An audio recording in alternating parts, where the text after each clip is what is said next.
à la Cotine Québec, un podcast où nous prenons une petite pause de l'action et nous jasons à tous les jeudis soirs des faits saillants et des dernières nouvelles de la scène québécoise de sport électronique, avec le but simplement de rassembler un peu la communauté et de la faire grandir ensemble.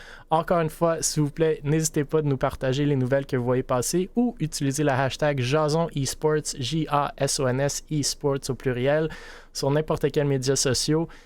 On essaie de voir toutes les nouvelles qui passent, mais bon, c'est pas toujours évident. N'hésitez aussi pas d'interagir dans le chat, comme vous le faites déjà avec vos commentaires. Si vous avez des questions aussi, on va essayer de les prendre au fur et à mesure du stream. Et comme vous le savez, une des questions qui sera posée, on va la choisir pour 24 canettes de Guru Énergie, que la personne qui aurait demandé la question se méritera de la saveur de son choix. Bon, sans plus tarder, merci d'être parmi nous. Nous sommes heureux cette semaine d'avoir moi, Mil, cofondateur, VP développement des affaires chez Able Esports et administrateur chez la Fédération québécoise de sport électronique. On a Babinski de retour, fondateur de Mirage, que tout le monde connaît, Yonix, co-owner de Vexo, et Poco de retour aussi, anciennement créateur de contenu chez Vexo et plus récemment content manager chez Valors, aussi anciennement maintenant, et donc pas de logo pour Poco aujourd'hui sur le stream. Messieurs, merci d'être là. Encore une semaine avec plein de nouvelles, donc j'ai hâte d'avoir vos réactions sur certains sujets, tous les sujets, mais certains encore plus que d'autres. On va se lancer. La première nouvelle, c'est Claze, notre ami Claze, qui annonce sa nouvelle organisation. Donc, la grosse nouvelle de la communauté sportive québécoise de la semaine dernière, et qui s'est d'ailleurs déroulé en parallèle de notre dernier podcast, était que Pros, un streamer québécois, avait remporté le Phase 1 Recruitment Challenge et a donc rejoint FaZe Clan, en plus de se décrocher 1 million en crypto-monnaies de la part de MoonPay, une commandite de 250 000 de la part de Ghost Energy et une Nissan GT-R, que beaucoup de gens se demandaient comment il allait ramener au Québec. Bref, vous irez écouter la dernière épisode de notre podcast si vous voulez en savoir plus. La nouvelle cette semaine est que Claze, jeune streamer québécois et anciennement chez Mirage, s'est joint à Vitality, une organisation e-sportive française, bien entendu. On a parlé de Claze à quelques reprises durant notre podcast et il va sans dire que la grande majorité des membres de la communauté sportive québécoise sont très contents de cette nouvelle, je pense, bien méritée. Pour ceux qui connaissent peut-être moins bien Vitality, quoi que ce serait comme surprenant, mais c'est une organisation e-sportive française fondée en 2013 qui détiennent plusieurs équipes professionnelles, incluant une équipe de CSGO qui est actuellement classée 10e au monde et qui comprend un des meilleurs joueurs au monde, ZywOo, une équipe de FIFA, Valorant, Rocket League, Call of Duty Mobile, des joueurs de Fortnite et des équipes de League of Legends compétitionnant dans la LEC et la LFL, donc Tier 1 et Tier 2, dans la LFL, dans la même ligue que Mirage.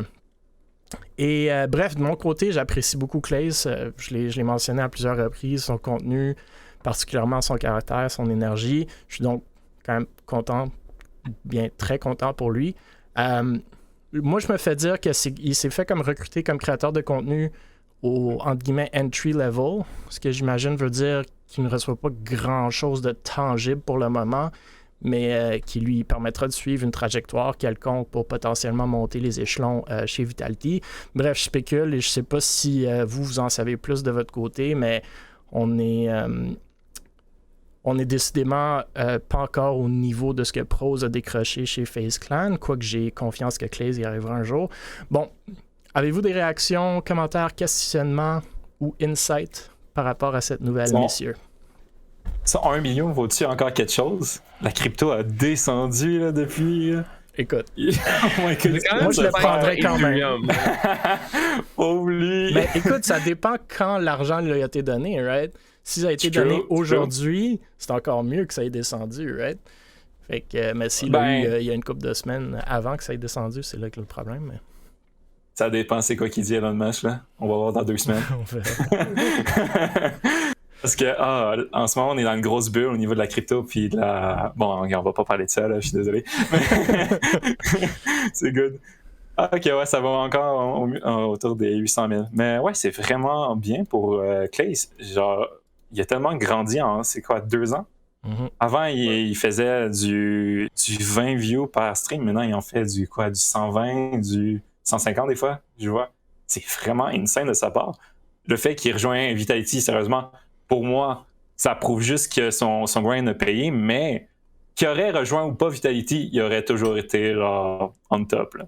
C'était juste une question de temps avant qu'une grosse organisation comme ça va le chercher. Poco, Babin? Ouais.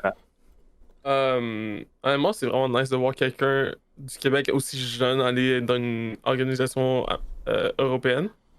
C'est genre, c'est sûr que personne n'aurait pu y offrir. Européenne. Ouais, non, c'est ça, c'est une grosse org. Là, comme, c'est pas n'importe qui Vitality en plus. Là. Donc,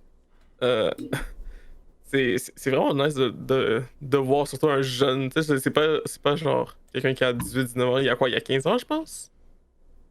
Il y a 16 ou 17, ouais. Il y a 16 ans. C'est une scène, un kid à 16 ans. Ben, un kid. Un ado à 16 ans rentrer dans une org aussi huge que ça, là. Ouais.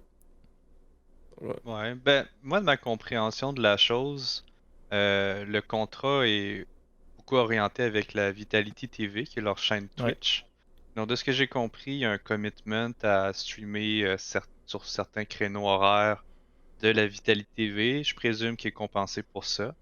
Après, qu'est-ce que Vitality va lui apporter, ça, je suis pas totalement au courant.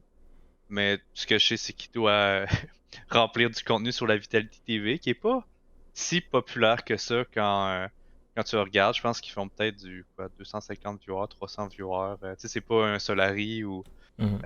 fait, je sais pas à quel point... Je pense que l'annonce va définitivement bénéficier à Claze. Mais sur le long terme, je sais pas si Vitality va pouvoir bien profiter de Claze et de son potentiel. Le contrat. À voir. Et vice-versa, j'imagine. Ouais, à voir. À court terme, je pense que c'est un bon move. À long terme, c'est à voir. Ouais, c'est mon impression aussi. Puis, tu sais, je pense que Claze, il me semble intelligent puis motivé. Donc, c'est sûr qu'une annonce comme ça, même s'il va pas chercher autant que, comme j'ai dit, Pros, pourra profiter du fait qu'il au moins pourra dire qu'il est chez Vitality ou est passé chez Vitality dans le futur. Puis aussi, augmenter son viewership, même si c'est marginal, je sais pas. Après, moi aussi, j'ai l'impression que c'est, comme j'ai dit, entre guillemets, entry level. Mais bon, ça te met le pied dans la porte. Tu vas peut-être rub shoulders, comme on dit en bon français, avec du monde qui sont à des hauts niveaux de e-sport mondial.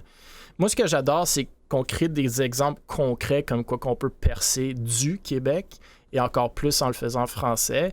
Je parle maintenant de Claze et même Prose la semaine dernière. Pas mal tout le contenu de Claze et je pense Prose aussi est en français. Fait après, j'ai vraiment hâte personnellement que ce type d'opportunité puisse se matérialiser au Québec et non seulement du Québec. Et donc créer des incitatives, des opportunités de garder ces talents-là locaux. Mais bon, avec le temps, on s'en parle souvent. Moi, le seul j'ai pas vu les contrats, mais dans ma vie de tous les jours, j'ai quand même délai de temps en temps avec Vitality au niveau des joueurs. Puis par expérience, Vitality, je suis persuadé que sur le contrat de Claze, ils ont tous les droits sur toutes les commandites qui rentrent. Fait que moi, la seule chose que, comme je dis, j'ai pas vu le contrat, mais j'espère que c'est pas sous-vendu auprès de Vitality parce que c'est une grosse organisation. Parce que Vitality sont reconnus pour mousser au maximum. T'sais, je veux dire, tous leurs joueurs, là, ils vont les garder comme ils vont jamais les libérer. Peu importe, là, ils vont essayer de le mousser là, à la dernière. Ils vont essayer de le vendre, ils vont essayer. Puis Vitality sont sans pitié sur ça, par expérience. Fait que j'ai pas l'info du contrat, fait que j'espère pour lui que c'est pas le cas, mais j'ai comme l'impression que ils ont probablement tous les droits sur lui. Fait que si un sponsor l'approche, est-ce qu'il va vraiment pouvoir pouvoir signer ce contrat-là si ça va à l'encontre du sponsor de Vitality? Puis je sais que Vitality a un range de sponsors qui est assez... Non, je pense que durant son contrat, tu as raison, sûrement pas. Classic TV dans le chat, il dit le bait d'une grosse org. Puis c'est un peu ça. Encore dans l'industrie sportive, surtout dans le contexte des grosses orgs, mais on le voit même dans les petites orgs. L'organisation a souvent, ou sinon toujours, le gros bout du bâton et il l'exploite, surtout avec des jeunes qui sont peut-être bien entourés, je sais pas. J'ai pas l'impression nécessairement que Claze a un gros manager ou un avocat très, très qui se connaît bien dans le secteur, mais même s'il l'avait, je pense pas que Claze a beaucoup de pouvoir de négociation quand ça vient à parler à quelqu'un comme Vitality. Fait que on espère que ça va pas aboutir, je dis ça, mais on espère que ça va pas aboutir dans les cas qu'on a vu passer à la cour, mais après, ce monde-là ont quand même eu beaucoup de fame aussi, donc c'est peut-être pas nécessairement une mauvaise chose. Vaut mieux avoir cette expérience-là à l'âge que Claze a en ce moment, puis d'apprendre de ça. Ouais. Je veux dire, worst case, il y a des problèmes qui s'en viennent, puis apprendre de ça, puis best case, comme c'est la lune de miel sur toute la durée du contrat, là. Ouais. J'ai hâte de voir.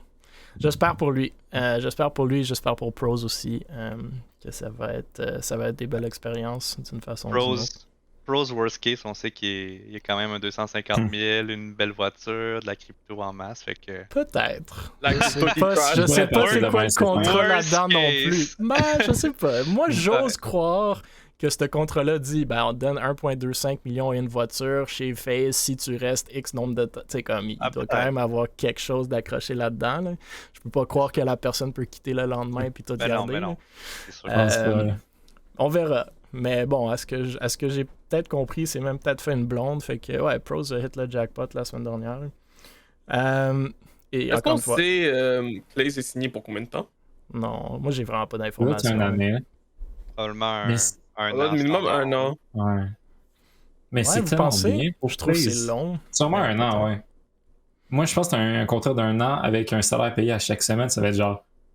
sa job au McDo, ça va être chez Vitality, ça va être insane, genre. Ouais. Le gars, il a quand même réussi à avoir ça à 16 ans. Il y a Echo dans le chat qui dit on veut pas voir un hashtag release the contract comme qu'on a connu avec Tfue. Ben c'est un peu à ça que je faisais référence, mais après, man, si Claze peut se comparer à Tfue dans un an, écoute, I don't know, on peut pas se plaindre tant que ça, I think. Lui aussi a gagné la vie. Ouais, c'est ça. Jesus Christ. Ok, good job Claze si t'écoutes ou si tu vas écouter, puis on a hâte de voir le contenu qui va sortir de ça. Le prochain sujet, c'est des changements dans le plan de salle pour le Grand LAN. Donc, comme vous le savez probablement tous déjà, le Grand LAN se passe au Cosmodome de Laval le 25 et 26 juin prochain et le 24 pour ceux qui ont des billets VIP. C'est un LAN décontracté, donc quand je dis ça, c'est un LAN qui est non axé sur la compétition spécifiquement, qui rassemblera plus de 300 personnes lors de sa deuxième édition. La première ayant eu lieu en octobre dernier à Drummondville. C'est Saspin dans le beurre qui est à la tête de ce projet-là. Aux dernières nouvelles, les billets BYOC, donc Bring Your Own Computer, sont tous vendus à présent ou presque. Je pense qu'il restait une couple de billets VIP la semaine dernière ou il y a 2 semaines. Il resterait par contre des billets pour les visiteurs au prix de 50$ chaque, si je ne m'abuse. Bref, la nouvelle qui est sortie cette semaine, juste une couple de semaines avant l'événement, est que le Cosmodome aurait annoncé des travaux sur place. C'est toujours le fun d'apprendre ça quelques semaines avant ton événement. Apparemment, ceux-ci n'affecteront pas la qualité de l'événement, mais ils obligeront à refaire le plan de salle, ce qui impacterait certains détenteurs de billets. Donc, certaines personnes sont susceptibles de recevoir de nouveaux billets avec une nouvelle place à signer, mais ils garderont les gens groupés ensemble, bien entendu. Alors, si vous avez un billet, vérifiez vos courriels et vos pourriels parce que vous risquez d'être assis plus proche de la zone des streamers. D'ailleurs, certains des invités seront Saiyan John, Monsieur Tourte, Tienne Lemine, qui est dans le chat, Claze, qu'on vient de parler, Haya Blast, Coconut Sid, Wodex, Florea, Potvin, Mordred, Simon Diamond, G, Louis Le Fou et BFO. Alors, simplement une nouvelle que je tenais à souligner qui nous donne comme un peu l'opportunité de reparler du Grand LAN à quelques semaines de l'événement.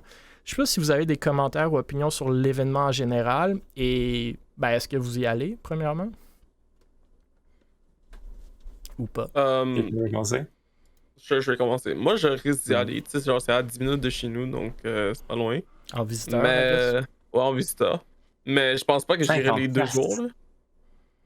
Me suis arrangé avec quelqu'un qui est streamer pour avoir j'allais dire. J'ai l'impression que c'est 50$ pour aller à j'ai l'impression qu'il y a du monde qui Qu'est-ce que tu fais pendant une journée au complet et payer 50$? Genre Non, c'est ça. Genre, j'irai pas pour les 2 jours, ça c'est sûr. À moins si le monde que je rencontre là-bas sont nice, mais j'irai là-bas juste pour voir du monde, voir des amis. Mais au pire, si t'habites à côté, le monde va chiller devant comme au LAN ETS ou dans des restos autour, right? Aussi. Mais il y a beaucoup de restos autour, donc c'est sûrement ça qu'on risque de faire. C'est à côté du... c'est quoi, le shopping mall là-bas, là? C'est au Centropolis, donc il y a le Trois Brasseurs, il y a plein d'autres restos. Il y a juste Trois Brasseurs. Pourquoi vos Trois Brasseurs? C'est déjà pas pire, c'est déjà pas pire. Donc ouais, je sais pas, si tu vas comme visiteur, c'est vraiment, je pense, tu vas pour manger à côté. Tu fais arnaquer. Mais c'est ça, tu vas un peu arnaquer. En octobre, à Drummondville, je pense qu'il y a beaucoup de gens qui sont allés en visiteur sans nécessairement payer, puis ils vérifiaient pas de temps les billets. Après, c'est une façon pour Saspin d'aller comme monétiser un peu son événement. Là. J'ose croire qu'il veut encore une fois perdre de l'argent dessus, mais on verra.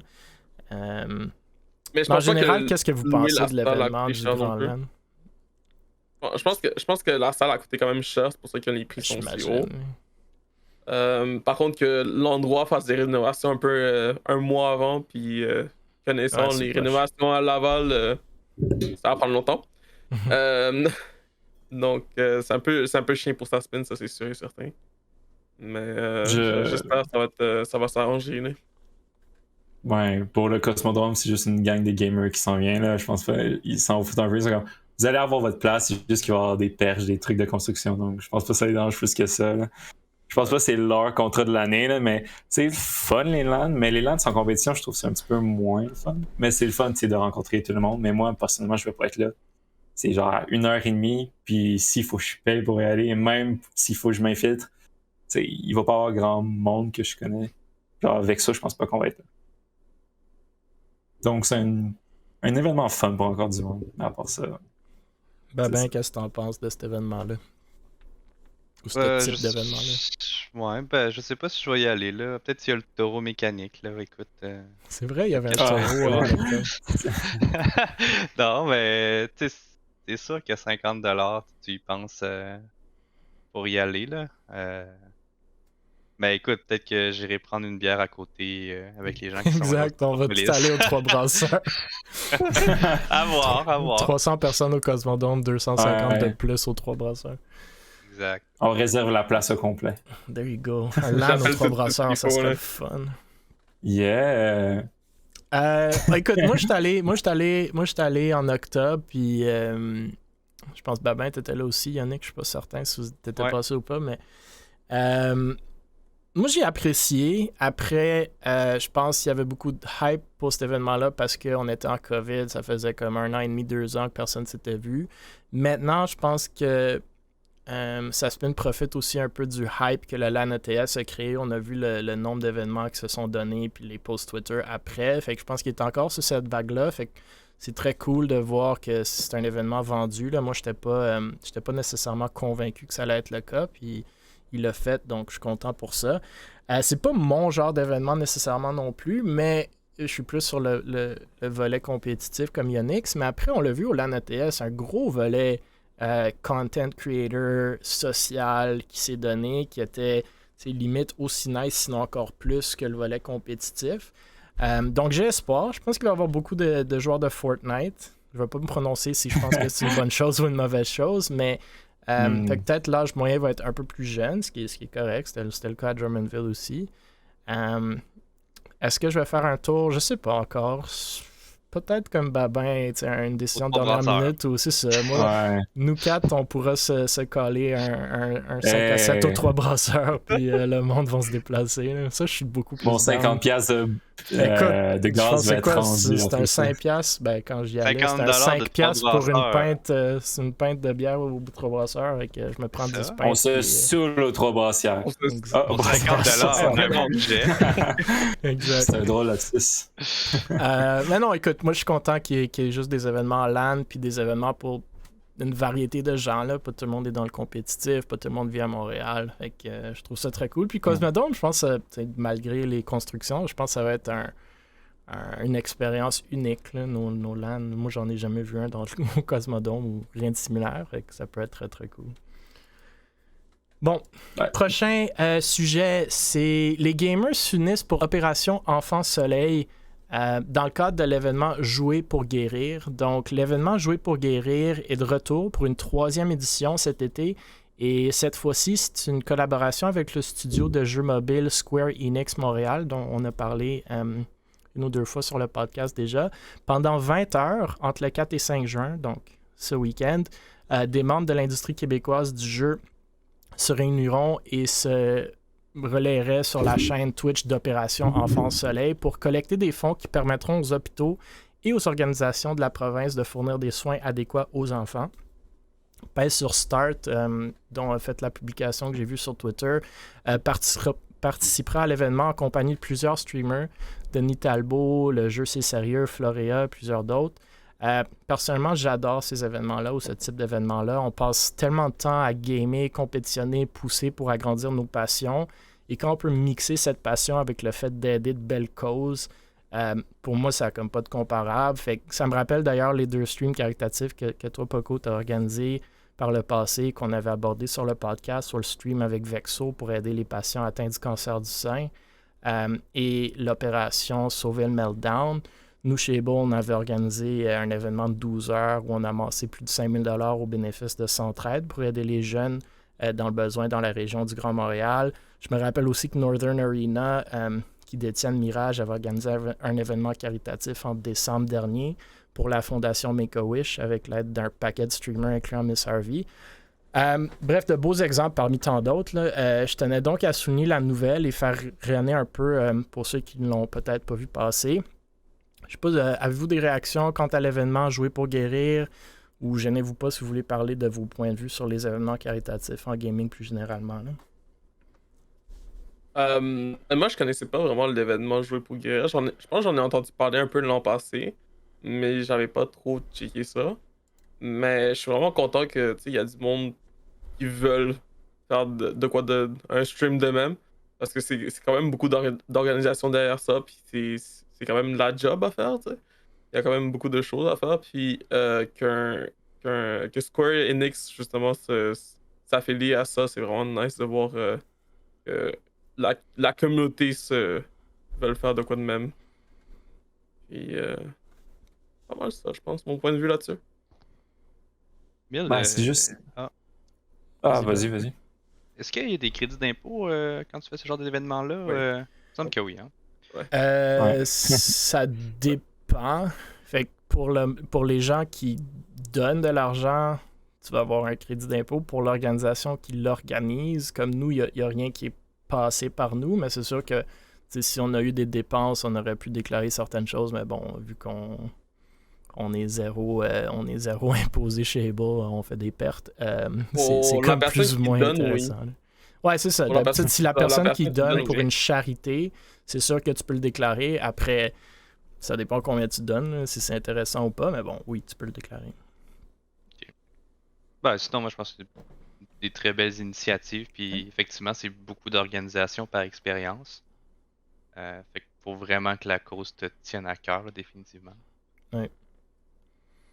Est-ce que vous avez déjà vu ça? Il me semble qu'il y avait un événement comme celui-ci qui se passait sur la TV, il me semble. J'avais vu du Rocket League sur TVO, genre une autre chaîne québécoise, qui était aussi pour une association. C'est-tu la même organisation ou je sais pas, j'écoute plus la télé. Non plus. Surtout pas le e-sports. Bien que nos événements passent à la télé en e-sports, mais non, je suis pas un des consommateurs, malheureusement. Mais j'espère que ça passait aussi sur Twitch, parce que je suis pas certain combien tu vas aller amasser à la télé avec du e-sport. Oui, ça se passe sur Twitch, ce que je vois j'espère, parce que sinon ils vont pas aller chercher plus que genre 4000 avec une grosse organisation comme ça. Ça, je sais pas combien ça va chercher, mais ça doit aller chercher du 15 000. Plus. Je sais pas. Tu te souviens-tu combien Northern avait levé en décembre? Ils ont levé quand même assez d'argent. Que tu pas, là. Ouais, ben, il me semble que c'était autour de 5000, là, quelque chose comme ça. Ouais, je pensais que c'était plus que ça. Mais anyway, peut-être ça, c'est beaucoup. Là. On sait-tu le record québécois? Pas moi. Je suis pas assez proche, mais... C'est pas le check DL. Moi non plus. Ouais, dans le temps, avec les scouts, je me rappelle que pour le cancer du sein, il y avait quand même des bons montants. Ouais, il y avait des... de ce que je me souviens, c'était les 3 000. JDL a levé quasiment 75 000. Ouais. Ah, ben... L'année passée. Un bon petit montant. Ouais, ça c'était pour la Fondation des gardiens virtuels et Suicide Action ou Suicide Québec, quelque chose du genre. Puis ils le refont en septembre, fait qu'on verra. Gardez votre œil sur ça, là, il risque d'avoir un bon taux de donation. Mais c'est juste Square Enix Mobile qui est avec eux? Il n'y a pas... c'est quoi l'autre compagnie à Montréal? C'est Ubisoft? Pour cet événement-ci, se sont associés à Square Enix. L'événement, si je comprends bien, se passe pas mal juste sur la chaîne Twitch de Opération Enfant Soleil. Fait que, si je comprends bien, c'est pas comme des streams en parallèle comme tu verrais au JDL où il y a genre, je sais pas trop, là, 100 ou 50 ou 200, je sais plus trop, streamers qui streament en parallèle puis qui font tout amasser des fonds. Fait qu'ici, il y a plusieurs streamers, mais pas tant que ça, à moins que j'ai manqué la nouvelle. Mais ça se peut qu'il y ait d'autres studios de gaming, mais peut-être ils font ça à la pièce aussi. Peut-être la 4e édition, ils vont aller chercher Ubi, etc. Quelque chose à faire, ce serait un genre de grand LAN, mais caritatif. Ça serait vraiment bien. C'est le JDL, puis c'est la console qui font ça aussi. Ok, good. Ok, bon, c'est absolument, c'est des belles idées, c'est des belles initiatives. Yeah. Ce qui demeure difficile avec ces trucs-là, comme console, tous les profits vont, je me souviens plus vers quelle organisation ou quelle charité, mais ce qui est difficile avec ces événements-là, c'est justement d'avoir beaucoup de profits. Tandis que le JDL le font un peu différemment, où est-ce que justement tout le monde qui y va ou qui est invité, ou tous les streamers invités, stream pour amasser des fonds. Donc, c'est pas nécessairement comme le Grand LAN, parce qu'il y a plus un but commun, mais ça a la place au public aussi. Juste l'année passée, qu'il n'y en avait pas à cause du COVID, fait que tout le monde s'est retourné vers le Grand LAN. Mais d'habitude, le public y va aussi. Mais qu'est-ce qui nous manque au Québec pour avoir pas des Z-LAN, mais comment ça s'appelle? Des Z-Events? Ouais, des Z-Events. Ben, il manque le viewership, la population et l'organisation. Ouais, c'est ça. JDL, c'est ça. Ben, le concept est là. Pas la même envergure, mais ouais, c'est ça. Mais écoute, ils sont quand même allés chercher 75 000 $. Ils ont fait ça très bien pour le Québec. Jours. Il y avait de gros streamers, puis ça va être la même chose cette année. Je sais que François est là-dedans de justement la Fondation des gardiens virtuels pour lesquels il amasse des fonds. Able a des créateurs de contenu qui vont y être, qui sont invités. Bernie Media fait la production. Fait que c'est un bel événement. Ce qui était malheureux l'année passée, c'est qu'il n'y a pas eu... C'était pas ouvert au public. Puis c'était la même fin de semaine que le Grand LAN. Et l'année d'avant, je pense que ça n'a même pas eu lieu à cause de la COVID. Donc c'est un peu le même concept, mais pas la même envergure. Là. Le Z-Event, c'est quand même absolument immense. Ouais, je pense qu'il y a des politiques aussi au Québec et au Canada qui fait que ça empêche vraiment d'aller aussi loin que... En France, bien sûr, ben, on n'a pas la population first, mais tout ce qui est législation sur l'e-sport et sur le streaming est tellement en arrière, c'est insane. J'ai vu hier des personnes qui font de l'e-sport qui ont été invitées par le président de la République pour aller à un événement. C'est insane. Ils sont tellement en avance sur nous. Je comprends pas pourquoi on peut pas faire ça. Là. Ouais, quand Astralis avait gagné le Major de CS, ils sont revenus au Danemark. Il était comme reçu par toute la partie politique et tout. Mais écoute, on n'a pas les résultats encore pour ça. Fait qu'il y a peut-être un jour, une fois que les compagnies, les grosses compagnies rentrent, les Québécois de ce monde, les Canadiens de Montréal de ce monde, les belles Canadiens de ce monde en faisaient plus au Québec peut-être, là, mais on n'est pas là encore. C'est drôle parce que Bell Canada, ils ont des équipes e-sport reliées à eux, genre dans Overwatch. Ils sont très en Ontario. Pas dans les trucs comme ça. Ouais, c'est très en Ontario. Là. Ils sont avec Overactive. Ontario, déjà, leur justement, législation. Ils viennent de re-signer 3 ans avec Overactive Media, là, je me trompe pas. Puis justement, il y a le Call of Duty Major Ultra quelque chose là, en ce moment.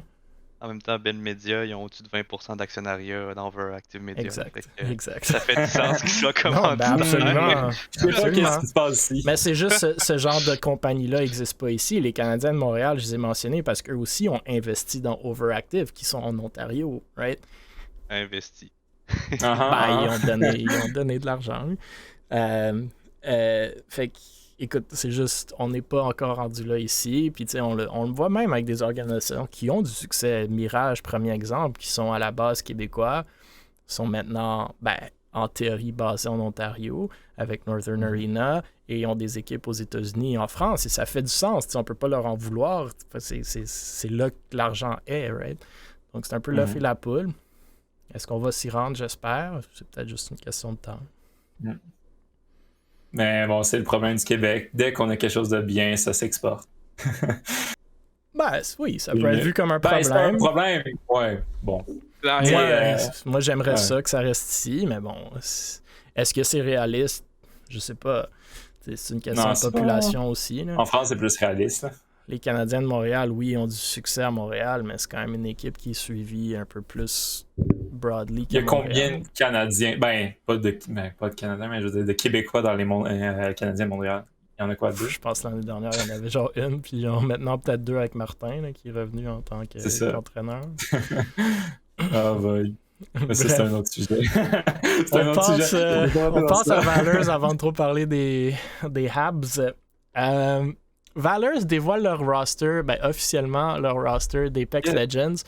Donc, Valors sont nécessairement en mode hyperactif depuis une couple de mois, là, avec une autre annonce de roster cette semaine, soit un trio d'Apex Legends. On l'avait d'ailleurs peut-être leak un peu il y a quelques semaines, cette annonce, quand je crois que c'était Cobra qui avait tweeté certains résultats en scrim de l'équipe. Donc, vous voyez les 3 joueurs à l'écran, Cobra, Blesna et Benny Pie, I guess, ou Benny P9. Bref, un pick-up selon moi de joueurs locaux super talentueux. Valors qui, que si vous vous souviendrez, n'avait plus aucune équipe, je pense, il y a 1 ou 2 ou 3 mois. Sont maintenant rendus avec une équipe de CSGO, Pokémon Unite, Rogue Company, Rainbow Six et maintenant Apex Legends. Donc, c'est quoi sur 5-6 équipes? Et peut-être j'en oublie.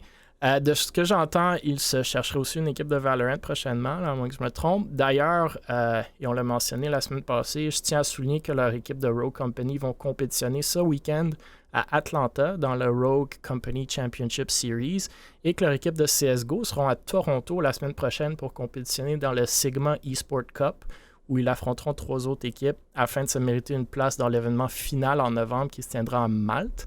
Bref, un gros coup d'énergie et de motivation chez Valors et pour ma part, j'aime voir ça. Je vous laisse réagir. J'ai quand même une couple de commentaires, mais j'aimerais avoir vos réactions avant. Que ce soit sur le roster d'Apex Legends ou plus généralement. Blessna, c'est mon boy. Le fait que j'ai vu dans le roster, j'étais vraiment content. En gros, avant, il était dans Overwatch. Peu importe le jeu qu'il joue, c'est un crack. Donc, le fait de le voir là, sérieusement, ça m'étonne pas plus que ça. Je suis content de le voir là. Les 2 autres, j'y connais pas vraiment, mais ça va être une bonne équipe. Je pense pas qu'ils vont faire des big résultats, mais ça va être un des bons rosters québécois, je dirais. L'affaire qui m'inquiète dans Apex, est-ce qu'il y a beaucoup de tournois? Non. Il y en a genre un par année. Non, Nerd Street, ils font des tournois. Nerd Street, ils font des tournois à quasi toutes les semaines, là, je me trompe pas, ou tous les 2 semaines. Il y a des petits tournois, il n'y a pas des huge tournois, mais après, comme Yonix vient de le mentionner, cette équipe-là, vont-ils faire les majors d'Apex Legends? Je pense pas. Là. Comme ils vont faire comme les équipes de Valorant québécoises, ils vont jouer dans des petits tournois à 500$, 1000$. Et ça peut donner du exposure. Moi, je suis pas beaucoup la scène de toutes les BR. Là. Je trouve que c'est pas très viewer-friendly. Mais Apex reprend de la popularité récemment, là, si je me trompe pas. En termes de viewership et de joueurs. Personnellement, j'étais pas le plus grand fan de Legends, mais en parlant avec d'autres owners d'organisations dans le tiers 1 et dans le tiers 2, c'est quelque chose aussi qu'on avait envisagé parce que EA Sports est vraiment, tu sais, comparativement à un Blizzard, EA Sports apprend de ses erreurs. Là, tu les compares à Blizzard, là. Et en parlant avec quelques autres propriétaires, le feedback que j'ai reçu, c'est qu'EA Sports c'est vraiment un bon partenaire d'affaires pour ce qui est du e-sport, et entre autres Apex. Donc, après, est-ce que cette équipe de Valors-là a le potentiel d'avoir un partenariat avec EA? Pas certain. Mais c'est certain qu'à tiers 1, tiers 2, ça peut être avantageux pour une organisation d'être sur Apex puis potentiellement d'avoir une monétisation s'ils réussissent à être partenaire avec EA Sports dans le futur. Et tu penses que Vela est rendu là? Moi, je pensais trop pas. Je pense pas, non. Si nous, on aurait de la difficulté à rentrer, ouais, ok. Je me doute que Valors... Mais Valors sont pas dans le Tier 1, Tier 2. Ben là, dans Rogue Company, ils sont, là. Mais... pour moi, je pense que c'est un pas dans une certaine direction. Je suis jamais contre un roster québécois, mais je sais pas c'est quoi la visibilité qu'ils vont aller chercher avec ça. Dans Apex, je pense pas qu'ils sont dans Tier 1, mais tu sais, peut-être en Tier 2, mais genre... Apex, ben non, Tier 4, là, ces gars-là. Tier 4, mais tu sais, ils sont dans la bonne voie, ils commencent tranquillement pas vite. Si ça leur coûte rien, why not? Pour moi, il fait juste grind littéralement tous les jours. Comme, il stream peut-être 12 heures de suite, il fait juste jouer de la rank. Au moins, c'est plus le fun à regarder que Fortnite, là. Aussi, tu sais, genre, c'est plus. plus d'activité, là. Ouais, c'est ça. S'il y a du contenu autour de ces équipes-là, tant mieux, mais de ma compréhension, Valor n'est pas penché sur le contenu. Après, je vois qu'il y a une annonce d'un content manager. Je sais pas, mais pour moi, en tout cas, être à leur place, j'aurais pas autant d'équipes. Parce que, je veux dire, je sais pas combien de staff ils sont derrière, là, mais ils ont quoi? Ils ont 6 équipes? Ouais, sérieusement, c'est 6 équipes à la recherche d'une équipe de Valorant. Je sais pas pourquoi ils s'expandent autant. En affaires, en 2 mois. S'il y en a autant. En affaires, là, focus, là, c'est ce qui est le plus important tant qu'à moi. Puis là, il y a peut-être une perte de focus. Mais bon, écoute, c'est pas moi qui est dans leur pantoufle. Donc, non, mais c'est vrai, c'est juste ils vont jamais réussir à avoir, je sais pas c'est quoi leur but au final, mais si c'est avoir une certaine rentabilité ou avoir un certain niveau, puis qu'ils se perdent comme ça, là, ça va. Je sais pas c'est quoi, combien de nombre de personnes qui est derrière ça, c'est pas plus, ça doit pas être plus que 6, mais no way qui vont réussir à tenir ça pendant plus que 2 mois. Là. Tu vas avoir des équipes qui vont partir parce qu'ils se sentent pas aimés. Chez Mirage, on a quoi? On a 2 équipes plus Smash. Ouais, mais c'est pas les mêmes. Je trouve qu'on a de Non, mais quand même, même si c'était à un niveau inférieur, là, qu'on sera amateur, pour moi, c'est la même game, là, dans le sens où, tu sais, ok, oui, on a des infrastructures physiques, mais, tu sais, pour créer du contenu, puis bien s'occuper de ces équipes-là, c'est à peu près le même nombre de staff, que tu sois en physique ou pas. Ouais, mais là, moi, j'ai l'impression qu'ils vont juste faire, tu sais, notre équipe joue aujourd'hui, voici un post, voici le résultat, puis pas mal ça, là. Ouais, écoute, et qu'ils trouvent un meilleur offre. C'est pour filer le Twitter feed avec des résultats. Voici des résultats. À CSGO, ils vont être actifs, mais il n'y a pas de j'avoue que je vois pas les résultats souvent. Moi, j'étais un peu du même avec vous, là. J'ai peur qu'ils brûlent la chandelle des deux côtés, comme on dit, ou j'espère que ça va pas être le cas de la fameuse phrase qui, en bon français, se lit « The candle that burns twice as bright burns half as long ». Gaudy, fondateur de Valors, avait mentionné la semaine dernière que le tournoi de Rogue Company à Atlanta était payé par le développeur et un voyage à Toronto pour l'équipe de CS, c'est peut-être pas la fin du monde en termes de finances, mais si Valors couvre les frais, j'ose croire qu'il y a quand même une dépense là-dedans. Après, j'espère qu'ils auront les ressources pour supporter cette expansion rapide dans leur opération. Là. À ma connaissance, ils ont annoncé aucun partenaire ou commanditaire, à ce que je sache, là, en termes financiers. Il y a pas derrière Valor, puis s'ils sont good comme ça, parfait, mais ils sortent de l'argent de je sais pas où, puis... justement, là, je pense... J'ai l'impression... Ouais. Pour CSGO, si je me rappelle bien, c'est le tournoi qui paye l'hôtel puis le voyage. C'était pas les informations que moi j'avais eues, là, mais ce tournoi-là ce tournoi-là me semble tellement louche à CSGO. Là. Nous aussi, on a été contactés. Le gars est comme « Hey, on a un tournoi de 4 équipes à 12 000 $ à Toronto. Puis vous allez aller à Malte après. » C'est insane, c'est vrai, là, c'est incroyable, là, mais comme je comprends pas là pourquoi tu peux même pas aller chercher 4 équipes pour un tournoi comme ça, puis que, tu sais, sans rien contre Valors, que genre, c'est Valors qui est invité à ça, là. C'est une belle équipe québécoise, mais bon. C'est payé à CSGO pour aller là-bas? Ouais, c'est payé pour 6 personnes, donc 5 joueurs plus un manager. Bon. À CSGO? Ouais, CSGO. Moi, je comprends pas. Moi, je comprends pas le thinking derrière le tournoi. Après, écoute, je vais pas rentrer dans comment je trouve ça louche. Là. Non, absolument. Notre équipe a été invitée aussi. Les gars pouvaient pas y aller, mais je pense que c'est une belle opportunité. Moi, dans tous les cas, même si ces 2 tournois-là sont payés, comme vous l'avez dit, il y a un certain investissement qu'il faut qu'il soit fait en termes monétaires, j'ose croire, et en termes de temps pour toutes ces équipes-là. Là. Si c'est financé par Godzi ou ses parents ou je sais pas trop quoi, moi, j'ai comme... Leurs moves de roster, selon moi, là, sont quand même très cool si tu les prends individuellement, mais j'espère que ça va être suivi par des annonces de business et de monétisation. Genre, j'ai espoir. Ils ont quand même une bonne team avec certaines expériences en arrière-plan, là, les gars de Windstorm puis Godzi qui est là depuis un bout, mais à date, j'ai pas vu d'annonce de partenaires que j'ai même une impression qu'ils rentrent de l'argent dans cette organisation-là. Fait que supporter 6 équipes qui veulent aller faire des LAN, qui, juste payer le ESIA d'une équipe en advance, c'est genre 250, j'imagine, $300 par saison. 250, ouais. Fait que, je sais pas, j'espère. C'est cool comme move. Je pense que c'en est trop, en trop peu de temps, selon moi. Mais, écoute, si vous voulez parler d'organisations compétitives au Québec, ben Valors sont en avance en ce moment, c'est clair. Là. Mais ils ont les équipes. J'ai pas regardé les... Ils ont les équipes. Et je sais pas, ils ont-ils un conseiller en entrepreneuriat ou en équipe e-sport derrière ça, ou c'est vraiment juste les jeunes qui s'occupent de ça? Mycin a plusieurs diplômes en marketing, puis plusieurs autres... je sais même pas. Dans le fond, ils ont Mycin puis Shogun qui sont venus de Windstorm, qui a fail. Ouais. Fait que fine, ils ont de l'expérience, mais je pense pas que Windstorm avait monétisé grand-chose non plus.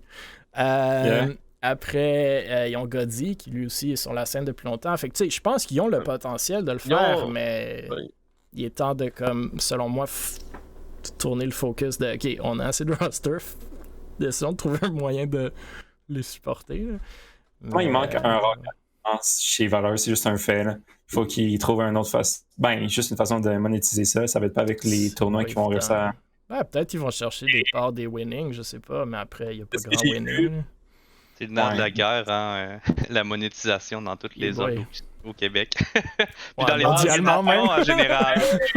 Let's go, on a un sujet là.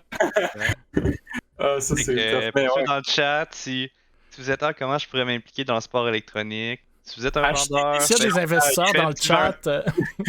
Non, mais si vous pensez à quelles études je peux faire, tout ce qui est en vente, marketing, il y en a besoin dans le sport électronique, il n'y en a pas assez, donc allez-y. Ouais, ça serait une bonne idée, ça.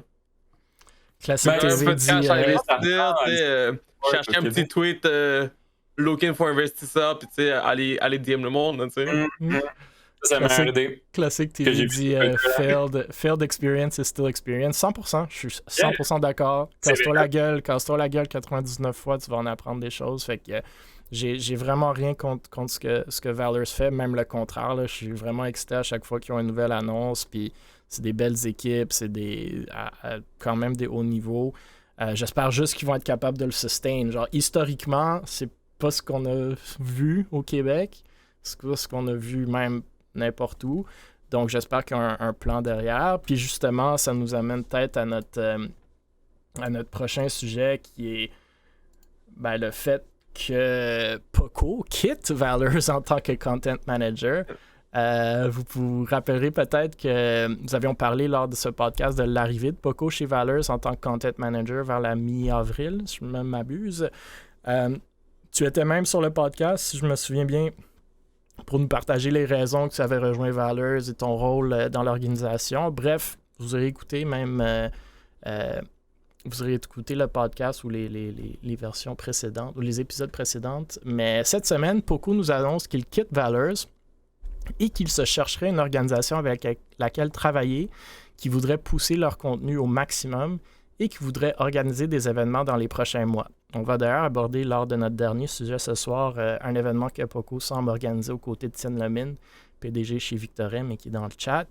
On vient justement de parler du focus de Valor sur leur roster compétitif et peut-être que ça a comme effet qu'ils seraient moins motivés de faire grandir leur volet créatif et contenu. Bref, j'en ai pas tellement à dire sur cette nouvelle. Je vais quand même mentionner le fait que Valor sont aujourd'hui allés chercher Xayard dans leur équipe créative. Donc Xayard qui est maintenant chez Vexo, chez Valor et chez Mirage Scouts. On a parlé de Jérémy B il y a une couple de semaines, mais bon, après, j'ai comme l'impression que Xayard fait juste du freelance pour 3 organisations et qu'il n'est pas nécessairement intégré dans les équipes. Mais bon, c'est peut-être une question de formulation de phrase. Mais pour revenir à Poco, j'en ai pas beaucoup à dire sur la nouvelle. Et vu que Poco, tu es avec nous ce soir, ça semble logique de te donner la parole. Fait que je sais pas si tu veux nous éclaircir sur ta décision, peut-être des attentes qui n'ont pas été comblées ou simplement une différence de vision avec Valor. Donc, tu sais, j'avais rejoint Raiders en janvier. Principalement. Okay. Puis on m'a annoncé en avril parce qu'il y a eu des dramas, on attendait aussi 4 mois de drama, damn. Ça commence bien. Moi je suis un pro des dramas. Moi je suis des dramas des fois, là, donc bon. Tu sais, j'ai été dans le milieu d'un drama justement, puis aussi à part ça, on attendait le rebrand, on attendait le shooting. Puis c'est pour ça qu'on a attendu jusqu'à mi-avril qu'on m'a annoncé. C'était-tu mi-avril? Peut-être avril. Je pense que c'était mi-avril. Ouais, c'était dans ce coin-là, je pense. Puis, c'est ça. J'ai décidé de quitter récemment cette semaine parce que la vision des choses ont changé. Il y a eu un manque de communication des deux bords, de son côté et du mien. Puis quand je dis son, je veux dire Goddy. Parce que c'est vraiment principalement avec lui que je communiquais le plus dans le staff. Puis j'ai pas le goût non plus d'expliquer toute l'histoire derrière tout ça. Donc on va juste faire ça shortcut. C'est ça, le gars a fait une switch. C'est pas mal ça, Avery il l'a bien décrit. Goddy a fait une switch. Quand j'avais join, ça devait être on devait faire du content. Beaucoup de content vers cet été. L'été est arrivé, moi je suis rentré en vacances. Je me suis mis à chercher du monde pour des content creators. Tu sais, le plan derrière tout ça s'en venait. Puis là, il y a eu une switch qu'on m'a expliqué comme assez durement que j'ai pas aimé. Puis j'ai contacté mon monde, puis je leur ai dit le projet cancel, je livre le projet. Puis pas mal ça. C'est quoi ton rôle exactement, Poco? J'étais content manager et event manager aussi. C'est-à-dire? C'est-à-dire, je m'occupais de YouTube. Puis parce qu'à ce moment-là, on était juste sur YouTube. On planifiait expand sur TikTok aussi. Puis, je m'occupais des événements, exemple le Shy Stream qui était fait pour le Meltdown. C'était Vailers qui m'avait contacté pour aider le Meltdown. Okay. Alright. Mais on m'avait donné tous les droits, si on veut, de comment le faire de A à Z. Attends, c'est-tu moi qui ai juste pas écouté ou t'as dit le projet qui a fait que vous avez divergé? Ou c'est tu le skippes? Ben, il a dit qu'il commençait à rentrer des créateurs de contenu, puis qu'à un moment donné, il y a eu un manque de communication, si j'ai bien compris, des deux côtés. Ouais. Fait que j'imagine qu'à un certain point, il a rentré du monde et que Goddy, le fondateur de Valors, a dû dire comme ben nous, on est plus focusé sur le e-sport, le compétitif en ce moment, où j'aurais aimé un plan avant que tu rentres le monde ou whatever it is. C'est un peu des deux, là. OK. Fait qu'il y a un manque de communication, puis ben, Poco s'est dit j'aimerais peut-être rejoindre une organisation qui est plus focusée sur ce que lui l'intéresse, soit les créateurs de contenu et l'événementiel, qu'on a bien pu comprendre, surtout si vous le suivez sur Twitter, et qu'on va discuter de son projet avec Tien. Donc peut-être Victorem a besoin d'un 3e ou 4e content manager. Ouais. Ils vont être bien équipés après ça? Peut-être Able, peut-être arrêter de suivre le PG puis aller chez quelqu'un d'autre. You never know. On fait l'entrevue là? You never know. On va faire une entrevue avec Mirage, Vexo et Able live sur le podcast. Maintenant, quelles sont tes forces et faiblesses? Ok, ben écoute... j'organise des événements rapidement. Mes faiblesses sont que j'ai passé toutes les organisations qui commencent avec un V. Reste virtual et Victorel. Mais cool, écoute, je sais pas, Yannick ou Yannix, si vous avez d'autres réactions aux questions, commentaires, ou si on passe à justement de l'événementiel.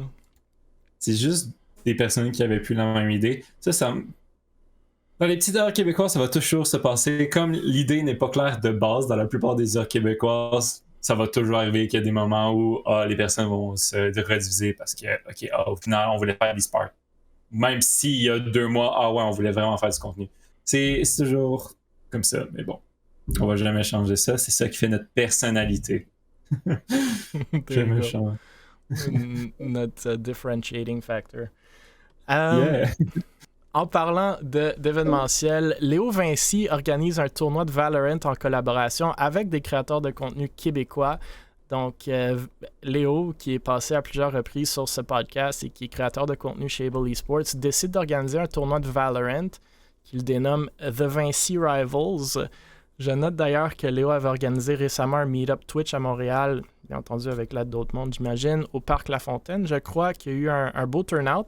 Puis pour ceux qui cherchent un autre meet-up, je tiens à mentionner le meet-up organisé par Showwiz sur les plaines d'Abraham à Québec le 18 juin prochain à compter de 15h. Bref, retour à nos moutons. Moi, je note que le tournoi en question que Léo organise est un peu différent du classique tournoi qu'on est habitué de voir. Premièrement, ce sera des joueurs d'un niveau maximum de gold au jeu, alors un concept de, entre guillemets, low elo en bon français. Puis après, ça va être que 4 équipes invitées qui seront formées par 4 créateurs de contenu québécois et qu'il va annoncer ou dévoiler bientôt, sans trop moi-même dévoiler son concept avant qu'il ne le fasse lui-même. Il y aura des prix pour les joueurs et les spectateurs à gagner tout au long du tournoi, ainsi qu'un casting en direct des matchs sur la chaîne de Léo. Et je crois aussi qu'il a en tête de faire quelque chose de différent en incrustant des challenges lors des matchs streamés. Donc peut-être un twist sur le fait que gagner les rondes ou les matchs ne sera pas la seule incitative présente. Bref, on verra, mais j'ai bien hâte à l'événement personnellement. Je vous rappelle que Léo est assez gros fan de Valorant. Il avait même casté le LAN Valorant de Able, du King of the Spike, il y a 2 mois. Je ne sais pas si, messieurs, vous avez des réactions sur le fait d'avoir un tournoi de Valorant, du format ou de la façon que Léo essaie de l'organiser et de l'annoncer, ou même si vous avez des questions. C'est en LAN, premièrement? C'est sur Internet? Non. Ok, c'est en ligne, ok. Puis en gros, c'est juste un Twitch rival, mais avec moins d'équipes, puis québécois? Un peu, ouais. Je pense que c'est ça l'idée. Puis je pense justement, vu que le niveau est pas si élevé, puis selon moi, que le marché est assez saturé, merci, en termes de tournoi de Valorant, il essaie de faire un peu différent. Fait que je pense qu'il va lancer comme des challenges durant les rondes streamées, parce que si une équipe fait une certaine action, ils peuvent aller chercher des points ou des prix ou whatever. Là, on verra. Là. J'ai juste quelques ces idées qui m'ont lancé rapidement, là, mais... Fait qu'on essaie d'avoir quelque chose d'un peu différent. Puis c'est quand même, si je ne me trompe pas, 4 relativement gros streamers québécois qui veulent participer à ça avec leur équipe low elo. Fait que peut-être des moments qui vont être assez drôles en termes de whiffing et de spray control. J'avais discuté avec lui à propos de son tournoi pendant le meet-up. Puis c'est justement un genre de Twitch rival qu'il essaie de faire, mais qu'est-ce qu'il a fait, c'est qu'il a pris 4 streamers qui sont quand même toutes proches, puis que tous les joueurs avec qui ils jouent, ils sont tous proches, pour justement essayer de payer comme du fight pour se voler les joueurs, genre. Ok. Je sais pas, mais genre, je pense que c'est un tournoi plus autour du contenu qu'autre chose. Ouais, clairement. Ouais, non, mais ça ressemble à ça, là. Les pas Twitch mal, genre, Rivals, 20 amis qui jouent, genre, pas mal. De qu'est-ce que je comprends, là. Twitch Rivals, c'est quand même très compétitif, là, habituellement. Oui. Ça dépend lesquels. Ça dépend lesquels. Ça dépend mais... lesquels t'aimes, là. Ouais. C'est ça. Twitch Rival de cuisine, on va dire que c'est pas le truc le plus compétitif. Ben, tu mets Gordon Ramsay. Ça, je regarderais ça. Ça, je le regarderais, honnêtement, là. Ça, c'est du contenu que je veux qu'il existe. De ma compréhension, puis selon ce que Lou Vinci m'a expliqué, il va aussi avoir une sorte de mi-temps de la Super Bowl avec des publicités faites par des content creators et nice. donc si je me souviens bien, bon. il est ouvert à recevoir des publicités, c'est 30 secondes. Moi, je compte en faire au moins une pour lui envoyer. Donc, Moi, je serais down une pub de qui pour un investisseur. Ça serait vraiment un par drôle. un. Ça doit être des publicités qui sont pas sérieuses, donc probablement que ça rentrerait là-dedans, 1000. Ou genre Vexo avec votre drama de stream caritatif, ça pourrait être cool. Let's go, on fait ça. Non, mais justement, ressortir tous les dramas, mais comme en faire une joke. Tu sais, le post à Babin aujourd'hui, que si vous avez pas vu du Illuminati, ça serait drôle. Bref. Ben c'est ça, c'est un vidéo de 30 secondes. Genre, moi je suis quasi comme, on fait même pas le tournoi puis on fait juste des pubs drôles pendant 2 heures. Tiens, viens dire compétition de publicité. Ça serait fou quand même. Ouais. Chaque org ou chaque créateur fait une pub puis on vote. Puis... Etienne va sortir la production là, pour Etienne, c'est clair que Victor. Ouais, mais à l'instant, faut pas que ça soit sérieux. Fait qu'il faut que ça soit comme tellement mauvais comme le MS Paint de Babin. C'est pour ça que moi je pense avoir le niveau parce que je sais que ça sera pas bon. mais tu sais, comme Victor M, j'ai pas l'impression qu'ils vont être dans le game parce que leur contenu est trop élevé. Ils sont pas capables de faire ce que je fais moi là. Ça prend du talent à être aussi mauvais que Babin. Bonne chance à Etienne pour me concurrencer là-dessus là. There you go. Tu fais quelque chose de tellement beau que c'est rendu genre juste d'homme. Ça ferait tellement drôle aussi. Daki puis Vexo, vous êtes bons à faire des pubs comme ça. Là. Il y avait certains. Ça fait que c'est bon. Ça vient pas de moi, ça. Ouais. Moi, je suis plus terre à terre. God. Bon. C'était pas bien pour pas quand même, là. Ok, ben j'ai hâte. C'était quoi la date, j'ai dit? C'était le... Juillet. 17 juillet? Ouais. Comme ça. Bon, soyez présents, il va y avoir une pub de Babin. Avec des petits jeux. Puis peut-être des petits jeux, qui sait. Ouais. Oh, des petits jeux. Je suis entre les petits jeux puis les Crocs. Un des deux. Ouh. Les deux? Pourquoi pas les deux? Genre une compétition une grosse piscine de petits jus, puis il faut courir à travers dans tes Crocs. Puis... Ah, ben non, mais c'est sûr que je vais faire une publicité de boissons énergisantes, mais c'est des petits jus, ça donne de l'énergie. Une fausse publicité de Nike, mais finalement c'est des Crocs. Fait que... Hey, on brainstorm des belles idées, j'espère que Léo écoute. On fait des compétitions de Crocs. On fait des Crocs spécialité pour chaque org. Puis on regarde c'est quel est le meilleur. Avec des pins. Ah, c'est très beau.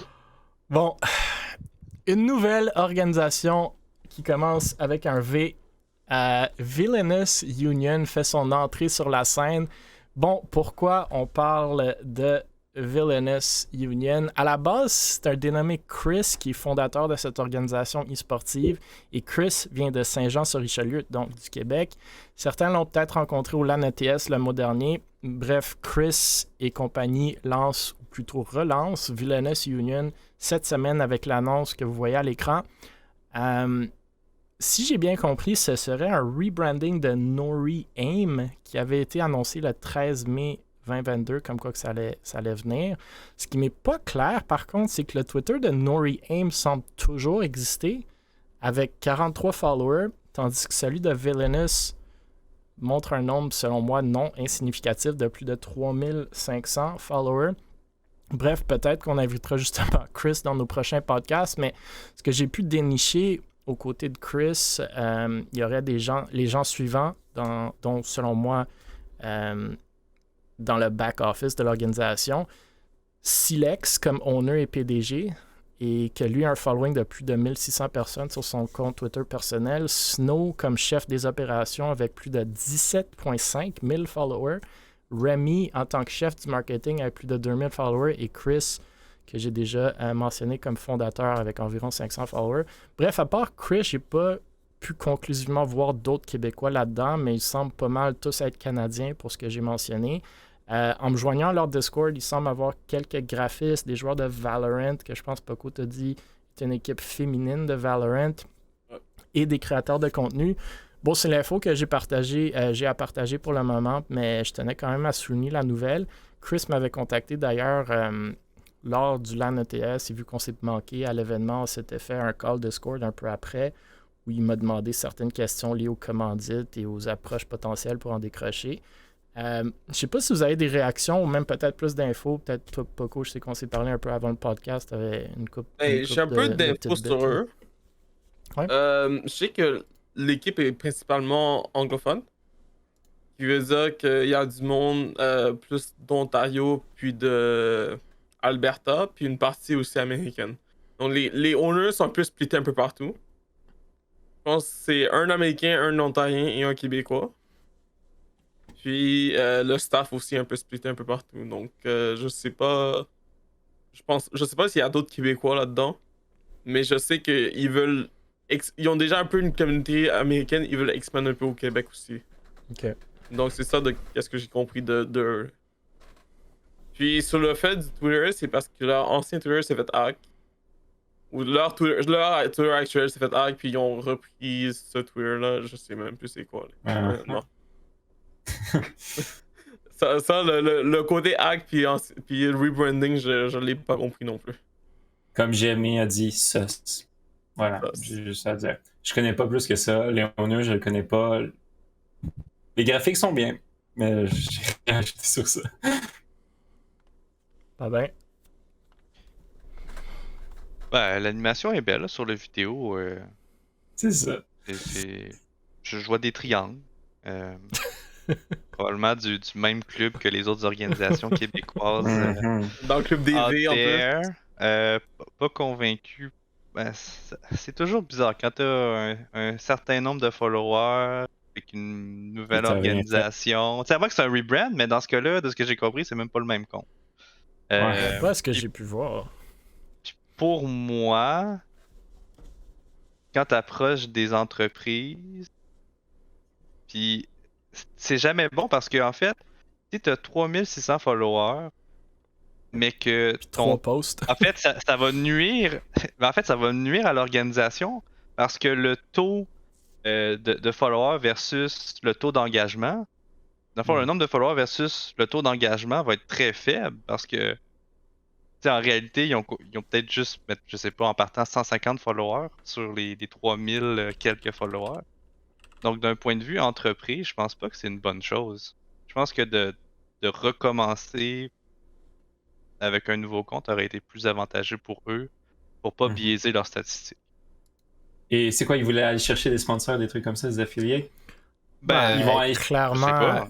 Moi, il m'a demandé comment je peux aller chercher de l'argent de sponsors. Puis bon, c'est la question que j'imagine toute organisation e-sportive se demande. Là.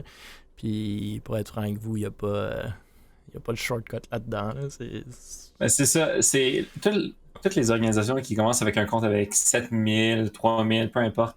C'est ça qu'ils veulent. En gros, ils veulent juste aller chercher de l'argent rapidement, mais ils voient pas que c'est pas la seule statistique qui est importante. Là, il faut l'engagement, il faut aller chercher. C'est quoi? Non, nous, chez Able, on a eu des sponsors, même monétaires, avec très peu de followers. Là. Enfin, c'est pas des immenses montants non plus, là, mais assez pour couvrir une bonne partie des frais qu'on avait, puis qui sont relativement bas, si tu veux. Là. Mais, écoute, moi aussi, je trouve ça un peu weird, un peu louche, comment c'est fait. Après, peut-être je me trompe, là, peut-être c'est quelque chose qui était super populaire, puis c'est juste plus américain, puis qu'on connaissait pas, là, le nombre d'organisations américaines qui ont des 3000, des 10 000, des 20 000, même des 30 000 followers que je connais pas. Il y en a quand même beaucoup. Après, combien de tout ça est légitime, I don't know. Mais écoute, pour moi, j'ai hâte de voir ce que ça va faire, ce truc-là. Déjà, une équipe Valorant féminine, c'est cool selon moi. Et s'ils veulent prendre de l'expansion au Québec, écoute, moi je suis toujours ouvert à une autre organisation qui commence avec un V et qui a des triangles. Donc, c'est Est-ce que vous avez commencé à vous sentir seul? Able, le seul avec un A. Ben, comme on s'est dit tout à l'heure, là, si on sort le tweet à Yannick, je pense que les thèmes au Québec sont assez regroupés. Là. On va le regarder directement sur l'écran. Je vais le mettre en petit. Écoute, on a quoi? 1, 2, 3, 4 V. 2A et 2 oiseaux. Ah, c'est vrai, il y a Alpha One, c'est ça? 2 oiseaux, 4V et 2A. Donc 5V, puis des triangles partout. C'est des tendances, hein, parce que moi, je me rappelle Puis initialement. Valors ont un V et un A en plus. Quand on a créé Mirage, le logo était doré. Je me rappelle que quand on a commencé à grossir, les organisations qui sortaient après ont adopté le doré. Ouais. Dark Allegiance, des trucs comme ça. T'avais Dark Allegiance, t'avais aussi Nobu qui avait comme une tangente un peu vers la même que la nôtre. Windstorm a changé pour le doré. C'est des tendances au Québec. Hein. Ouais, c'est comme la mode avec les vêtements. C'est ça. Puis là, on a changé pour le gris. À date, il n'y a pas d'autres organisations qui nous ont suivis. J'imagine qu'on est placé à la mode. On est en train de travailler sur le gris. Là. J'essaie de voir comment faire sur MS Paint. La nouvelle génération de gris. Je suis en train de le colorier juste avec le crayon. Là. Ça prend du temps sur genre du 1080p. Là. Ouais. Mais j'ai hâte de voir pour Villainous Union. Au niveau du branding, l'animation est cool, mais je sais pas à quel point. Moi, ce que j'aime en tout cas d'une marque, c'est que tu peux la mettre partout. J'imagine que c'est pour ça que beaucoup d'organisations ils vont avec des lettres. C'est comme ça passe crème sur des vêtements. Comme eux, ils ont. Je sais pas à quel point. Quel angle ils vont prendre pour justement créer des vêtements. Tout ce qui est branding.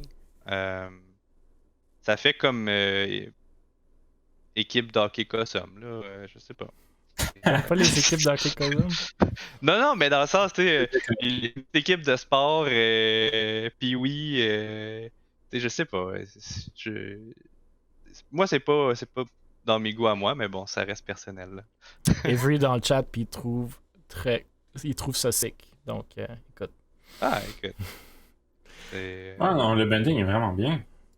C'est pas la question, c'est plus le following relié à ça. Est-ce que ça va je suis en train de checker depuis tout à l'heure, je suis en train de checker un peu les followers, puis ça part trop l'air des fake comptes. Là. Ouais, moi j'ai cherché les premiers comme 20-50, là, puis ça avait moi j'ai compte descendu ce combat, là. C'est Shogun me fait penser, c'est ça me fait penser à Spitfire, la marque. Spitfire, oh boy. Ouais, ça c'est cool, là. Je pense pas que la nouvelle génération connaît. Oui, ok, ouais. Non. Mais maintenant, je le reconnais, c'est quoi? Ouais. Ah oui, oh mon dieu, ok, tu me ramènes dans mes années 2004-2008. Oui. Alright, avant-dernier sujet, la RLQC. Donc, la RLQC relance son podcast pour une deuxième saison de 8 épisodes. Nous avons souvent parlé de Rocket League Québec ou la RLQC lors de notre podcast, car personnellement, j'adore pas mal tout ce qu'ils font. De leurs Six-Mans, à leur ligue, à leur podcast. Ils avaient d'ailleurs aidé avec le tournoi Rocket League au LAN ETS le mois passé. Bref, si vous avez écouté les tout premiers épisodes de notre podcast, vous saurez que la RLQC avait lancé eux aussi leur propre podcast vers le début de l'année pour parler de toutes choses liées à la communauté Rocket League québécoise. Ils ont pris une petite pause de quelques mois, mais cette semaine, ils nous annoncent le retour du podcast pour leur deuxième saison avec une nouvelle série de 8 épisodes qui débuteront le 29 juin prochain. Si vous vous intéressez à la scène locale de Rocket League ou si vous en faites partie, je vous le suggère fortement, ce podcast-là, et le Discord de RLQC, bien entendu.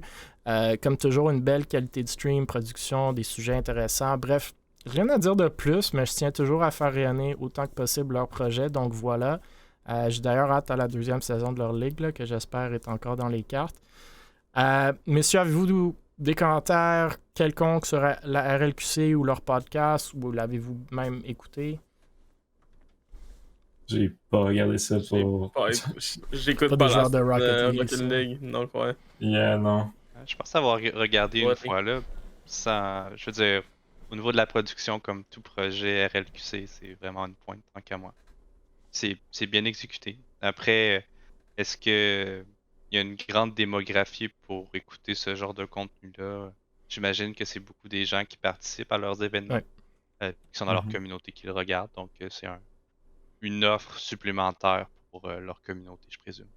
Ouais, il parle beaucoup des joueurs spécifiques qui jouent dans les Six-Man, qui sont dans des rosters ou qui jouent dans des tournois. Fait que déjà, si tu connais pas les joueurs dans leur communauté, c'est déjà un peu moins pertinent. Certains des podcasts étaient un peu longs aussi, mais bon, comme tu l'as mentionné, si tu vis dans cette communauté-là, je pense que c'est très cool parce que justement, le monde parle de toi et de tes amis et tu gardes le pouls sur c'est quoi qui se passe. Là. Ouais, okay. ça, tu sais. Vas-y. Ok. Mais le fait qu'il se limitait déjà au Rocket League QC, tu savais que ça allait être déjà limité, donc il faut qu'ils vont chercher leur sujet loin. Là. Il faut qu'ils vont parler des joueurs spécifiques, puis plus que c'est spécifique, moins tu vas moi, je suis déjà... Ben, leur viewership est pas si mauvais, puis je pense meilleur que le nôtre, mais c'est... Moi, j'étais toujours surpris de combien il y en avait à dire là, pendant 8 semaines, pendant 2 mois à chaque semaine là, sur une communauté comme ça. Mais c'est vraiment une grande communauté. Il y a beaucoup de joueurs dans leur Discord, dans leur Six-Mans. C'est très très cool ce qu'ils ont pu bâtir là-bas. Là, puis j'espère que ça va continuer. Dernier sujet de la soirée. On parle de nouveau de Poco, mais c'est Tienne et Poco qui voudraient organiser une séance de cache-cache. Notre bon ami Tienne Lemine, PDG chez Victorem depuis 1 mois ou 2, maintenant a annoncé cette semaine que lui et Poco, ici présents, planifient organiser un méga jeu de cache-cache pour les créateurs de contenu, j'imagine locaux. Et c'est un cache-cache de 1000$. Donc, le tournage se fera le samedi 9 juillet à Montréal et les créateurs qui voudraient y participer devront remplir le formulaire que Tienne met en ligne dans son post. Le but derrière semble cadrer avec ce que Tienne essaie de faire depuis quelque temps, à savoir monter le niveau du contenu au Québec. Selon son post subséquent, il y avait déjà plus de 40 personnes inscrites après 2 jours, donc le 30 mai. Bon, j'accorde que c'est pas vraiment une nouvelle e-sportive, même loin de là, mais il y a quand même pas mal de gens qui sont ou seront impliqués, qui sont présents dans la scène e-sportive québécoise. Donc, pourquoi pas en parler et finir sur un thème plus décontracté, I guess. Moi, ça me rappelle un peu les concepts de MrBeast et c'est peut-être de là que vient l'inspiration. Justement, si vous suivez Étienne sur les médias sociaux, il parle récemment comment des concepts justement comme MrBeast ne semblent pas s'exécuter au Québec. Bref, j'en connais vraiment pas beaucoup sur l'événement ou la planification, mis à part le fait que certains créateurs et créatrices chez Able auraient supposément soumis leur candidature. Poco, justement, vu que tu es là, aimerais-tu nous éclaircir sur le concept, sur comment vous êtes venu avec cette idée, sur le thinking derrière, peut-être même sur comment vous planifiez l'exécuter ou même choisir les gens qui seront invités à participer? Je peux en parler un peu. Comment est venue l'idée? C'est vraiment randomly au meet-up. Il y a eu beaucoup de belles choses qui sont passées. Quand vous jouez à cache-cache, puis vous êtes comme on pourrait faire ça avec plein de gens, puis les payer. non, on parlait justement d'idées de contenu un peu avec les streamers qui étaient sur place. Puis l'idée est juste venue comme ça a allumé moi, genre Tienne et moi, ça nous a directement allumé, puis on s'est mis tout de suite à travailler là-dessus. J'adore travailler avec Tienne honnêtement pour des projets de ce genre. Puis comment on va choisir les gens, c'est vraiment pour tout le monde qui veut participer, c'est vous devez remplir le formulaire. Puis c'est à partir de là, c'est sûr qu'on voit les trolls venir, on éliminera sûrement des trolls. Mais il y a beaucoup avoir combien de gens là? On aimerait avoir 50 participants. Oh boy. Okay. Puis avec je pense une quinzaine de bénévoles. Puis... Est-ce que vous avez dit c'était où? Ben, à part Montréal, est-ce que c'est quoi? C'est dans les rues de Montréal? Non, ça va être dans un parc. Ok. Je pense que avec beaucoup dans d'arbres, j'espère. Ouais. Parc de la Fontaine, très sûrement. Les plaines. Le parc de la Fontaine est quand même très grand, donc il y a beaucoup d'arbres, il y a beaucoup de... Il y avait déjà du monde qui commençait à comment se cacher, puis certains sont venus avec des idées très très nice comme le vendeur de hot dog, le vendeur de glace. Certains vont amener des ghillie suits. Donc tu sais, ça comment en tant que personne qui doit les trouver, peux-tu te rappeler des 50 personnes que t'as? Moi, si je mets un chapeau, je m'assois dans le coin, c'est clair que personne me trouve. Là. on va tout figure ça soon, mais on va sûrement genre mettre de quoi sur le poignet pour genre, tu sais, un petit bracelet comme le ETS. Tu sais, genre, pour pas commencer à fouiller toutes les personnes qui sont mortes qui essaient d'enjoy la journée, là, tu sais. Puis c'est comme 1000$ à la dernière personne. La dernière personne qui est trouvée va gagner le 1000$. On va demander à tout le monde de filmer aussi, soit avec une caméra, soit avec leur cellulaire. Donc on va littéralement avoir 50 POV de... Ouais, le montage après. Ouais, le montage, tiens, merci beaucoup de m'avoir kiffé, man. Vous allez demander de filmer, genre de streamer ou de filmer et vous envoyer les vidéos après? Oh my god. Ouais, filmer, nous envoyer la vidéo. Non, parce que streamer là-bas dans un parc, ça va être compliqué. Mais vous avez un moyen d'aller chercher une vidéo de 1 heure après d'un cellulaire? Hein? Ouais. On va trouver. Moi, je parie une chose, il y a quelqu'un qui va se déguiser en poubelle ou aller dans une poubelle. For sure. Mais tu sais, moi, j'ai déjà imaginé le monde qui vont peut-être genre se cacher justement dans les poubelles, mais aussi dans le camion. Tu sais, le petit camion qui passe pour ramasser les poubelles. Je sais pas, peut-être essayer de payer la personne $200 pour juste rester dans le camion. Ouais, définissez bien vos règles. Essayer d'aller chercher le $1000, tu sais. Ouais, il y en a qui vont se cacher dans un char ou quelque chose comme ça, sérieusement. Ouais, mais c'est pour ça que les bénévoles vont entrer, parce qu'on va quand même délimiter les zones. Puis les bénévoles vont s'assurer que personne ne dépasse les zones. On va mettre... on a demandé une question justement, c'est si vous êtes confortable d'être... Ouais. Je les vois à la sortie du parc La Fontaine. Mais c'est ça serait mieux peut-être d'effectuer ça sur un terrain privé. Je sais pas s'il y en a un des parce qu'à Montréal, ça va être rough, là. C'est un peu difficile de te cacher dans un terrain privé aussi. On a... on a posé une question si ça serait si vous êtes à l'aise d'avoir un tracking device sur vous. Ça veut dire peut-être une application ou tout autre, ou un petit bidule qui vous track. Puis on aura quelques bénévoles qui vont assurer que personne sort de la région allouée. Donc, on va vraiment s'assurer que personne triche, personne aille se cacher dans le king ou quelque chose.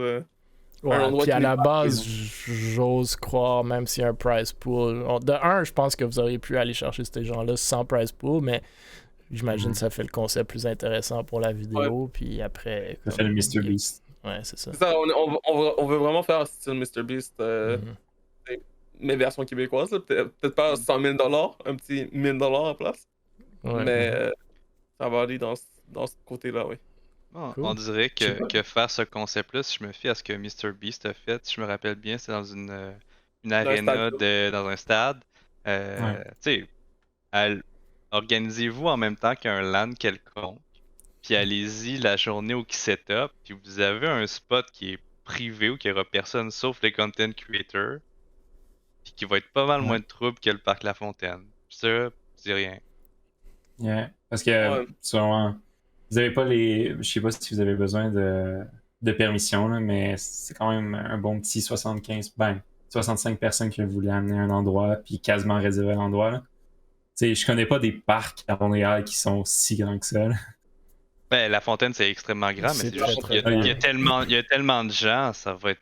Ouais, ça va être un bordel. Au niveau... ça va être un bordel tant qu'à moi, mais écoute, c'est une expérience. Hein? Ça va être une première. Aller à un Costco, puis... Je me dis, il y a une raison... Il y a une raison pourquoi MrBeast a probablement réservé un endroit. Après, on va dire... il fait ça toujours avec les privés. Mais bon... Ouais, aussi, MrBeast a 100 000 $ cash sur lui, là, à l'endroit. Beaucoup plus que ça, ouais. C'est... j'ai hâte. J'ai hâte de voir la vidéo. Hein. Tiens, on va avoir toute une job à 50 vidéos à se placer. Mais on va quand même regarder pour les permissions. Vous n'avez pas besoin de permission pour aller 50 gens dans un parc pour jouer à cache-cache. Là, on se calme. Vous allez appeler qui? La ville de Montréal? Hey, salut, je veux jouer à cache-cache. As-tu le droit? Je pense que ça va être correct. Non, mais je veux dire, c'est plus le filmage qui est un peu moins évident. Ouais, le filmage, justement, il faut... C'est du public streaming. Là. À la limite, c'est la même chose. Là. Je pense pas que grand monde va même se rendre compte que vous filmez si c'est avec un cellulaire pointé à votre face. Là. Bref. Ben, niveau logistique, c'est pas ça, là. J'ai hâte de voir le résultat. Tu t'inscris, Yonix, vous inscrivez, clairement. Je me considère pas contre une personne qui fait du contenu, mais sure. Mais tout le monde peut venir, c'est ça l'affaire. C'est pas juste les. On a le droit d'aller au parc, ouais. Cool. C'est ça. Sur place, on trouve c'est quoi le bénévole genre le bracelet au parc. C'est nice. Non, ça va être le fun. Ben, j'espère pour vous que ça va être le fun. Mais il y a quand même beaucoup de membres de Able qui sont inscrits, dont Mamzelle. Nos content creators sont motivés pour les concepts. Shiro est dans Able, si je me trompe pas, ouais. Shiro, Mams, ouais, je sais pas si Floria s'est inscrite. Je sais qu'elle avait mentionné qu'elle voulait s'impliquer. Ouais, c'est ça. Shiro s'est inscrite comme bénévole, Mamzelle comme actrice. L'autre, je la vois pas dans la liste. Cool. Ah ouais. Il y a Madame Zoom, il y a nous. Messieurs, shout-out, questions, commentaires, sujets à apporter avant qu'on ferme le stream. Ou pas. Non. Hein? Tienne le mine dans le chat qui se parle à lui-même avec comme une bonne douzaine de messages d'affilée. Merci, messieurs, dames, d'avoir été là ce soir.